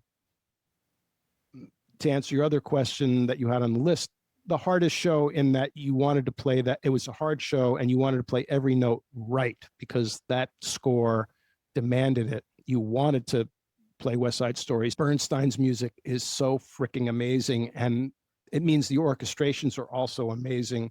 And here's a guy at the time was 24, 25 when he wrote it. It was a great cast. It was a great production. And importantly, the producers recognized the thrill of having that large of an orchestra, and they used it as a big part of the promotion. Back to talking about what it sounds like when you're in the audience. When I sat in the audience for that show, because I wanted to see it, not always, but when it was, there's a lot of incredible dance in that show. When it was dance and it was ballet and it was meant to sound like a great classical concert because so much of that music has been done by major orchestras, and you hear that dance suite. It's funny, the sound guys not only cranked up the band a little bit, but reverb, because I think in their mind, it's like, oh, if you're hearing a symphony on stage, we want all that extra ambient sound. Whereas when we were playing more of the show busy parts of On the Town, I think they took off some of the reverb, maybe also because if they're singing, they don't want that extra wash. But On the Town was, man, that was a thrill. And that recording we did, there is a recording of On the Town pieced together by some people involved with the original that Bernstein conducted. But this was a comprehensive recording that came out really good. And we did that in Manhattan Center. Have you ever recorded there? That's where they record orchestras and movie scores. And I'd never been in a huge hall like that. I'd only been in the studios in Midtown. I think as far as the cast recordings that I'm on, I'm pretty proud of that. It came out great. Is that one cast recording that you find to be your favorite? I might say the one that I would enjoy listening to, which I would guess that it's come up in some of your conversations, that all pit musicians like to famously say, I got my copy of the CD and it's still in the wrapper. And as much as I don't listen to Broadway music that much, I'm thinking, I'll be honest, if this is the legacy I'm leaving artistically, I want to listen to it once in a while because we're all so critical of our own playing. And I think, well, I'm the dude that messed up this recording, more than anybody because this was less than perfect. But having said that, I have On the Town on my iPhone and I'll listen to it. And certainly, like every other Broadway recording I'm on, it ain't about the drums in any way. It's just, you know what I'm saying? I mean, the jazz recordings, as much as there'll never be enough, I don't have enough of me on that. That's where I'm expressing myself personally and interacting with the other musicians. But the Broadway stuff, if I listen to it, it's because it's great to hear that music. And man, I'm sorry, Leonard Bernstein. I might love other Broadway composers. I love Jules Stein. Of modern composers, Ragtime is really dramatic. A lot of things I like, but for the whole package, Leonard Bernstein with just the few shows. I don't even know the other ones. Just West Side and On the Town, but there's something satisfying about that music on the most levels, if that makes sense. Tell me about Dames at Sea. Oh man, sadly, that I left. Did I leave On the Town? Because the producers pushed that show way beyond what they could afford to, because we got great reviews. Audiences loved it, but it was a tough sell and an expensive show. So at the end, I did jump ship because I think, oh, wait a minute. The reason why I'm saying this is because that was a hard show to keep going because it was a huge, expensive show. Dames at Sea was written for a cabaret act where they had 6 performers and I think 2 pianos. It was meant to be a funny spoof of the old Busby Berkeley movie musicals. The biggest shtick being that they had 6 people and 2 pianos to recreate something that was a huge, over-the-top Hollywood musical splashy thing. And it was all hammed up, and the 6 characters played the archetype characters in those old movie musicals, and it introduced the young Bernadette Peters, and it had never been done on Broadway, even though that title, you think, oh, I heard of that one. That must have been some old musical. And Rob Berman was the conductor for that, taken over by David Gursky, and it had great tap dancing, a really funny, very game cast of 6 people playing these old-timey characters. It was a great band. I got to work with John Beal, the bassist, who I always worked with in the encores, but I'd never done a Broadway show. Instead of 2 pianos, I think we were 9 people, 8 or 9. So we were larger than the cast. And we played on one side of the stage in the wings. And it was fun to play because all the shows I do at some level are fun to play, and I enjoyed doing it. And the main thing I was hopeful for was it was a small theater and a relatively cheap show to put on. And I thought, all these shows I'm doing that are so expensive, eventually they can't sustain it. Here's one of those shows where they got a profit. They have to make $200 profit a week, and we'll run for a while. And I want to run in a show so long that I quit because I've had enough, not because after 2 months they say, thank you, good night. And it didn't last. It lasted a few months. I had a blast doing it. The end. That doesn't bring us to where you are now. You did Holiday Inn in 2016, right? Yes, and that was also a limited run because it was meant to be a Christmas show. And that was at Studio 54 on the heels of the show that Paul did, which was, oh, no, it wasn't his Kiss Me Kate revival that he did. By the way, you joked that he did them both. They had just done a musical there. It's so funny to do a musical in Studio 54. I've never been in there. I really want to see it. Here's the thing, man. It's a theater. It looks like a lot of other theaters. I guess if there is a pit, it's been boarded up. But as you've heard, unless the band is on stage, what they've famously done there is they put the band in the balconies on the little side box seat areas. And if it's more than a couple of people, half the band is on one side of the stage, the other, and everything is remoted, and they make it work. And I was wondering how it was going to work. It was not a swingy big band, as I told you, as White Christmas, but it was still Larry Blank, and they write great charts, notated a little heavily for drums, if I might say. I've never seen a show. It was overwritten, but the charts themselves were good, appropriately cornball, but shit, Irving Berlin tunes that were so classic, fun to play. Got to record that. Also another movie musical that had never been done live. And the thing, There's a Yeah, go ahead. theme. There's a theme here. I know, and I'm not even realizing it as much until I say it out loud. Maybe I'll still have a career. I was just going to say, as an aside, Studio 54, man, I was never into disco, and I moved to New York in 81, which there was still, certainly, as long as Coke was big, a lingering scene at Studio 54, but that was from the mid 70s or a little later. The real heyday was, I don't know. 78. Yeah, and like a few years in particular.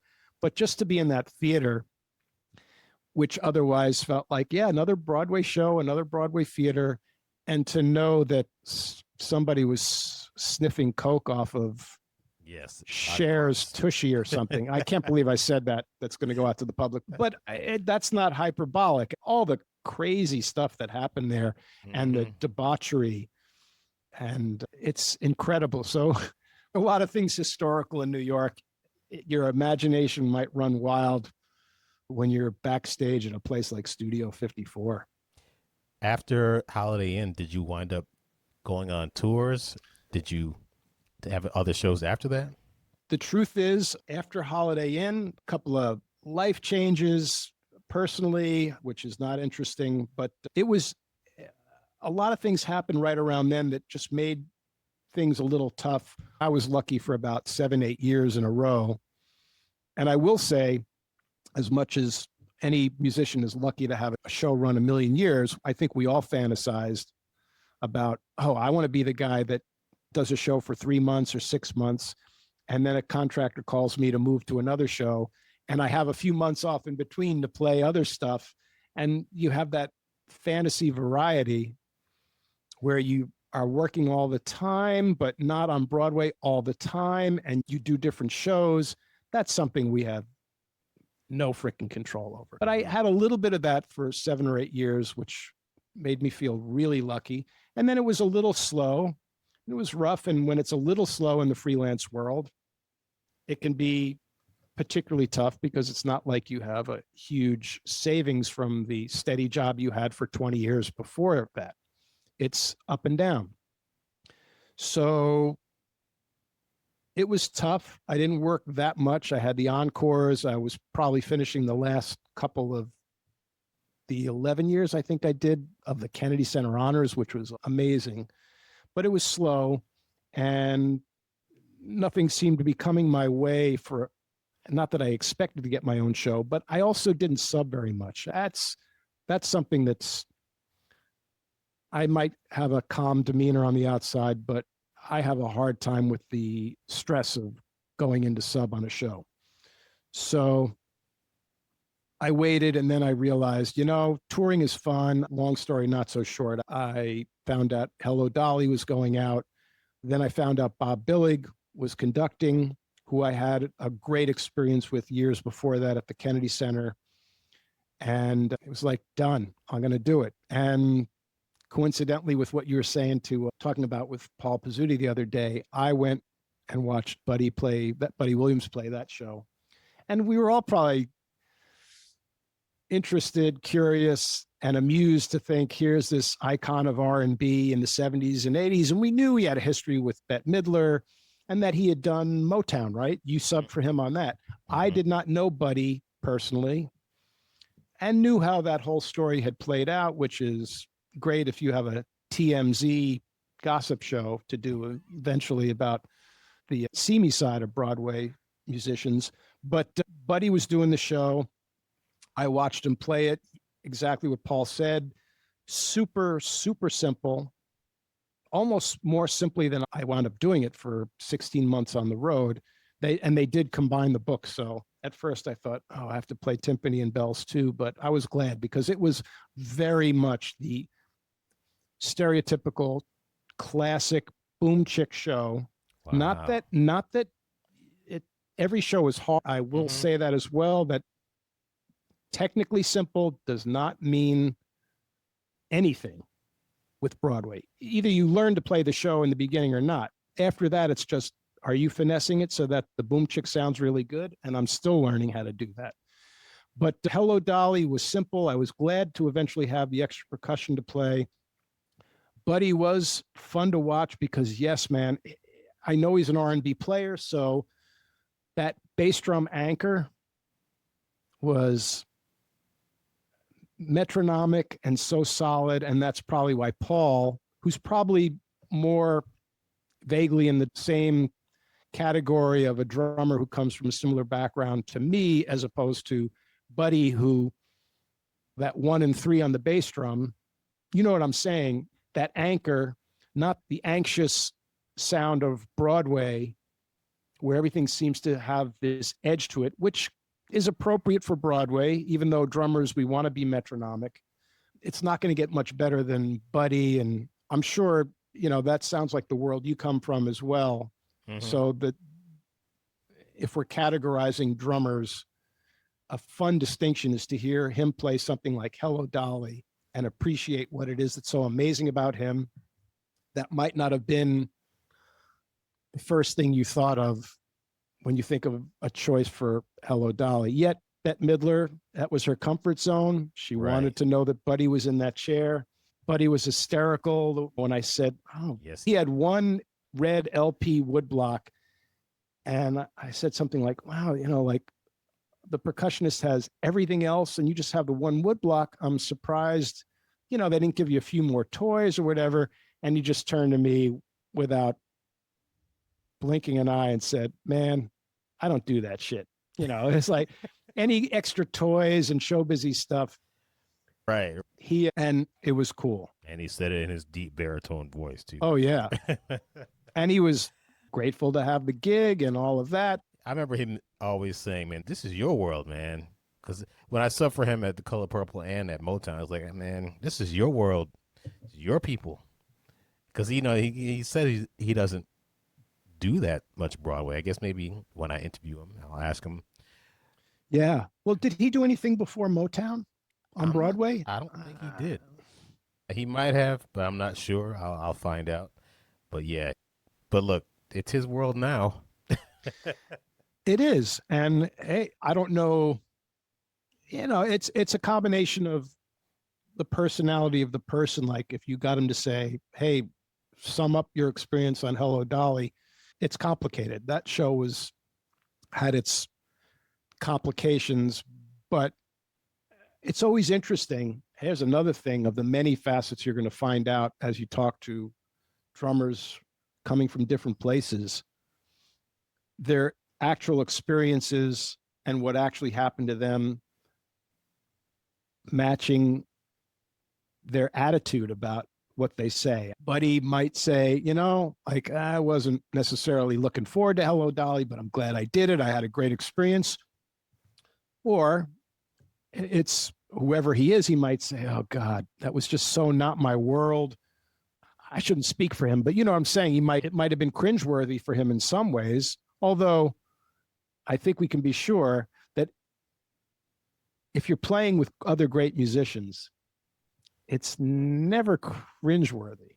The music might be the furthest thing from what you're into, but that's what I'm not dissing the music that I am playing, certainly not now or ever on Broadway, but it's always more about the great players you get to play with and me looking around going, what am I doing here? It's not that I come from the generation, I'm older, where playing Broadway was my dream. But when I did go to Broadway shows, it was a huge deal. And it's a certain level of professionalism. And yeah, the history of guys, and gals. I say that a lot when I'm doing it. I'm playing and I'm listening in my cans to Keith Robinson and Larry Saltzman playing guitar, and we're playing Just My Imagination. You got Keith picking the part, and then Larry playing these beautiful chords, and I'm just playing, and they're just grooving. And you got George Farmer on bass. I'm like, I can't believe I'm doing this. I said that to myself when I was at Memphis the Musical. I was like, I can't believe I'm doing this. I'm getting paid at the time a lot of money. Has that changed? Well, yeah. I was single. I'm like, man, this is the greatest thing ever. And then now I'm doing this podcast, and I got to say, I can't believe I'm able to talk to Bill Lanham and Sean McDaniel and Paul Bazzuti and Gary Seligson and Shannon Ford. I mean, the list it's growing and growing. It's like, these are my colleagues. These people are my colleagues. I can't believe I'm talking. Yeah. And I can call Buddy Williams and say, you want to be a part? He's like, yeah. I can't believe I'm doing this, which is partly because I worked all this time in New York, busting my butt and dragging drums around and playing CB's Gallery and playing all these small clubs and working my ass off to get to this point. I'm very grateful, but I'm like, I can't believe I do this. And it's a wonderful experience, and I don't take this for granted. Yeah, really important to feel that way, to express that, to remind yourself, because we're all going to feel down for whatever reason about stuff. And that's certainly one of the things that keeps me going. And yeah, give yourself also the kudos that when Keith and Larry are playing guitar, and I got to work with Larry on the Kennedy Center honors, and yeah, he's a badass. That when he hears your backbeat, he's also pretty damn happy that you're there every night as well. So we don't want to take that for granted, and it's not a forced thing where we're just saying that to ourselves that we don't believe it. I do believe it, and I am humbled by it.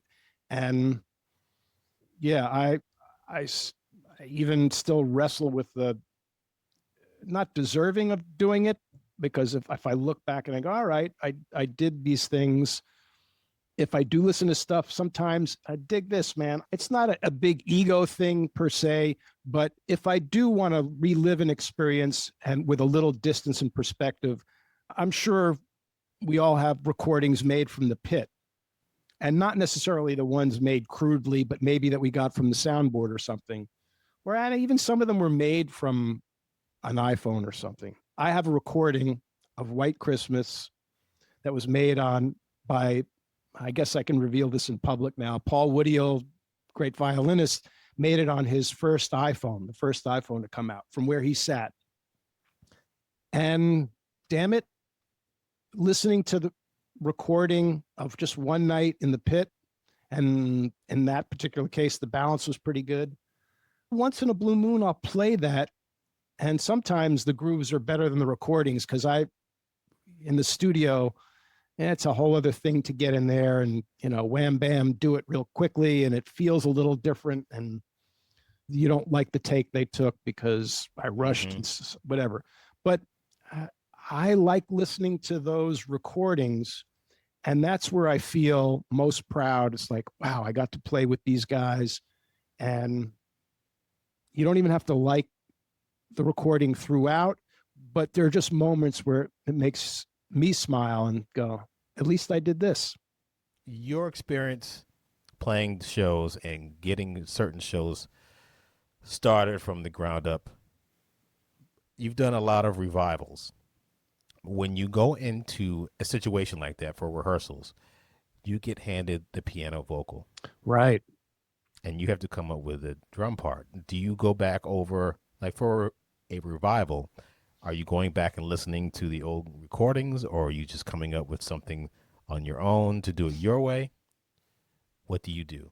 What's your approach? Really good question. First of all, setting aside the encores, which for the most part, the absolute goal is to give the audience a sense of what it was like to hear the show. Seeing it is different, but to hear the show the way they might have heard it originally. So in that case, you really will go to the recording, and if not play it exactly like whoever it is, we'll never know who a lot of these musicians are, because sadly they never list them. But even with revivals on Broadway, for example, Follies, it was actually Paul Gimignani playing drums. It was the last show that he played drums before he switched over, because I think he was an associate conductor on it and took over. But personally, I like copying the styles that I hear of drummers on the recordings. It's interesting to me. I sort of like the history of it.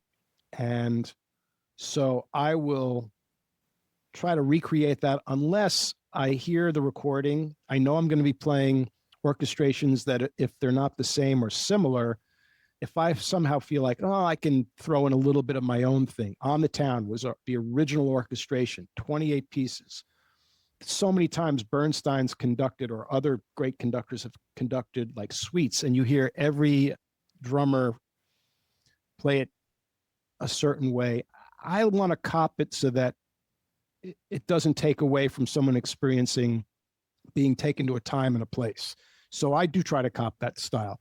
In the rehearsal room, when you're with the dancers and just piano, what makes up for the drag of just playing with drums and piano and it being a long, tedious process, for me, is mostly offset by the fun of getting to know the conductor, the associate conductor, pianist, and the people in the cast, which gives you the, if you're lucky enough to do extra rehearsals, gives you an advantage that the rest of the band doesn't get. But you do a few rehearsals with the band and you might never see them backstage. And that rehearsal process is nice. And also, if you are, whether it's Cinderella, where you're really creating, even though it's Rodgers and Hammerstein music, I really help create that part with David Chase, I think. Or if you're just recreating what was on a record, you're not really getting to do that in a satisfactory way in the rehearsal studio with just piano, because it's not in the context of being with the orchestra. Needless to say, a big thrill you get to experience is, especially after being in that rehearsal room for weeks, you've been rehearsing with piano, and then you get to that orchestra rehearsal, and everything you've been playing out of context, kicking the band, little passages, and maybe you've barely even gotten to look at the actual part that you were going to play. You've been reading off the piano score. In Cinderella, being thrown sheets left and right in the middle of playing. We've changed this, we've changed that, and yeah, it might just be two beat or a waltz or whatever, but a triangle here, a rim shot there. The choreographer's changing everything left and right. That's fun. It's exciting. I like that process. And then you get into Carol's rehearsal studio or wherever, and you can see it on everybody's faces, from the conductor, from the table of people sitting there with their scores. And I'll give it up to the fact that the rest of the musicians do not have that same experience. It's everybody who's been working on it for that long, and then you hear it. And then, of course, you know, after those few rehearsals, you do the Zitz probe with the cast, and they get to hear it. And I know you've done shows where the cast, you might hear someone in the cast interviewed separately, and it feels good to hear them say one of the greatest moments in the whole experience doing the show is doing the Zitz probe, where we got to sing with the orchestra after a month or two in the rehearsal studio. It's pretty freaking exciting. What should a drummer always do as a drummer in a Broadway pit? Once you get past the fact that you've learned the show and the people are happy with you, you need to bring a certain default level of energy, enthusiasm, and consistency. The worst thing, once you've started a show, is putting out the sense, either overtly or even subtly, that people will notice, even if you're in your own booth, you're not even in the room, is if you're a sourpuss and you're bringing down the vibe musically and socially. I think when you have to do our unique gig night after night, the problem is someone who, it's rare that people aren't relatively consistent, because that's just who we are. And that's why we also are rehired for Broadway shows, is because, not that a lot of our heroes who play their asses off couldn't do it if they wanted to, but for whatever reason, they haven't chosen to, or they don't have the constitution for it. You come in and you bring it more or less every night. And then finally, to wrap up this answer, I think a conductor, they still might hire you in the future. You still might be a go-to guy. But if you're a drag to be around, you don't have to be perky all the time, but just show a sense that you're happy to be there, more or less. That's what I would say. On the flip side, what kind of things shouldn't you do as a drummer in a Broadway show? I think it would just be the opposite of what I just mentioned. If you're disruptive in some way, once in a blue moon, people are being a knucklehead instead of keeping things fun and light. You can even be edgy and inappropriate in some ways, but I think you sort of sense whether this person is like that because they want to have a good time versus the people who are just dark, and that's not cool. That's not to say that people who are quiet types or whatever, you are who you are, but I can only speak to what I like to come to when I come to work and what I would imagine a conductor, whether they say it outright or you just have a sense that this is what they want. It's hard. It's for that conductor that we don't always think about, where we all have to bring it every night at a certain level, and the conductor's not playing.